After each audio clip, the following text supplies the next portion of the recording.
Professor Zixter's anterior sensory stalks quivered with concern as he reviewed the human educational protocols for the third time that cycle. The Galactic Council had insisted that all species integrate their youth into the Universal Academy system, and humanity had finally agreed, but something in their curriculum files made absolutely no sense.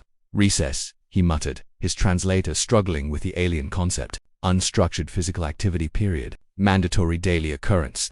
His teaching assistant, a crystalline Vexali named Shimmer, chimed softly. Should we observe before the human juveniles arrive? Professor, an excellent suggestion, Zixter agreed, pulling up the archived surveillance footage from Earth's educational facilities. What he witnessed over the next hour would haunt his dreams for rotations to come. Anna Thompson, age 11, wiped the sweat from her forehead as she surveyed the playground. It was her first day at the Universal Academy, and she'd been nervous about fitting in with alien kids. But when the teacher announced recess, she felt a familiar surge of excitement. "Hey," called Jack Martinez from across the field. "Want to play dodgeball?" Anna grinned. "You're on." Around them, approximately 40 alien students from a dozen different species huddled in small groups, observing the humans with a mixture of curiosity and concern. None of them had ventured into the open recreation area yet. A Vrelnian child, whose species resembled a floating jellyfish, drifted closer to Professor Zix. "Teacher, what are the humans doing?" Zixter's translator couldn't quite capture his sound of distress. "I believe they're preparing for combat."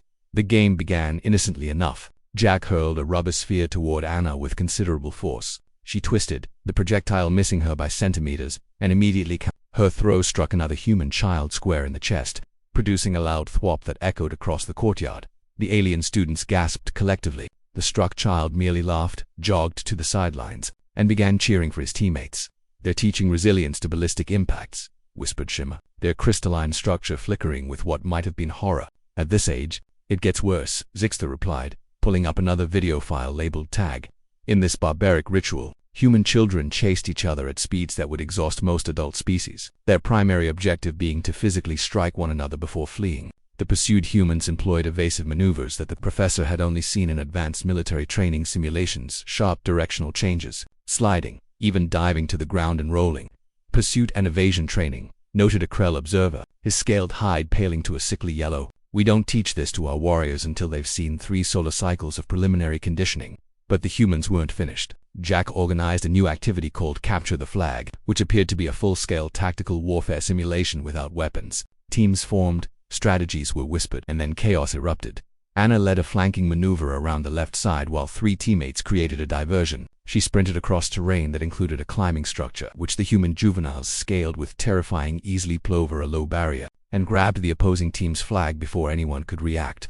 "Tactical insertion," shrieked a Gellian student, his flight membranes extending in panic. She performed a tactical insertion. The pursuit that followed showcased exactly why humans were classified as persistence predators. 3 defenders chased Anna across the entire field, but she maintained her pace, her breathing steady, her movements calculated. She dodged, weaved, and passed the flag to Jack at precisely the right moment, demonstrating a level of teamwork that took most species years to develop. Professor Zixter made a notation in his digital pad. "Human children exhibit combat coordination equivalent to galactic marine standards by age 1012. Standard cycles." "Excuse me, Professor," a small voice interrupted his increasingly panicked observations. He looked down to find a human. Child designation: Emma Sorensen, staring up at him with disturbingly forward-facing predator eyes. "Yes, young human, some of the other kids look scared. Can we teach them how to play? It's more fun with everyone." Zixter's translator struggled with the concept. Fun. These humans classified advanced combat training as recreational enjoyment. I suppose there's no harm," he managed weakly. What followed was perhaps the most terrifying educational experience in galactic history. Anna and Jack, with the patient enthusiasm unique to human children, began teaching alien students the intricacies of playground games. A Vrelnian learned to catch, discovering that humans had somehow developed projectile prediction algorithms in their organic neural processes. A Krell experienced the adrenaline rush of being it in tag, finding that the fear of pursuit activated something primal even in its typically docile species. The crystalline Vexali students discovered they could slide down the equipment humans called slides, their molecular structure creating prismatic light shows that made everyone cheer. By the end of recess, something remarkable had happened. The alien children were laughing, actual expressions of joy that transcended species barriers. They were running, playing, and engaging in physical activity that, while absolutely terrifying to their parents and teachers, was building exactly the kind of resilience and camaraderie that the Universal Academy had been established to foster. Professor Zixter updated his report to the Galactic Council that evening. Human educational practices, while initially alarming, may actually represent the most efficient method of developing both physical conditioning and social bonding yet observed in juvenile populations. The humans call it play. We might call it survival training. Perhaps they are the same thing that Anna found Jack by the water fountain after classes ended.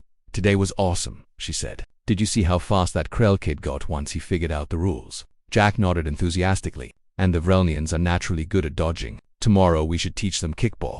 Behind them, Professor Zixter overheard and immediately began updating his medical emergency protocols. These human children were going to give the entire staff premature aging symptoms. But as he watched Anna and Jack walk away, talking excitedly about including everyone in their games, he couldn't help but feel a strange sense of optimism. If humanity's young could turn combat training into friendship building, perhaps there was hope for the galaxy after all, even if it meant the teaching staff needed trauma counseling.